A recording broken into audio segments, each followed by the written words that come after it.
ఇవాళ ఏపీ సచివాలయంలో రెండో రోజు కలెక్టర్ల సమావేశం జరగనుంది. పలు కీలక అంశాలపై సీఎం చంద్రబాబు కలెక్టర్లకు దిశానిర్దేశం చేయనున్నారు. దీంతో పాటు పలువురు అధికారులు పవర్ పాయింట్ ప్రజెంటేషన్ ఇవ్వనున్నారు.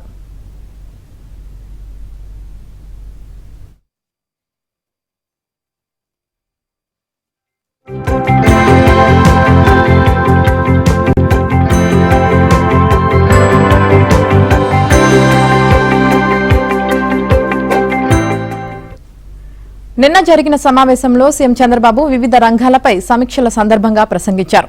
ప్రభుత్వంపై ప్రజలు పెట్టుకున్న నమ్మకాన్ని నిలబెట్టే బాధ్యత కలెక్టర్లదేనని సీఎం చంద్రబాబు స్పష్టం చేశారు. లక్ష్యాలకు అనుగుణంగా వారు పనిచేయాలన్నారు.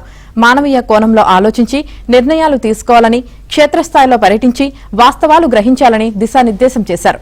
కొత్తగా నియమితులైన కలెక్టర్లకు శుభాభినందనలు తెలిపారు. వారు తమను తాము నిరూపించుకోవాల్సిన అవసరముందన్నారు.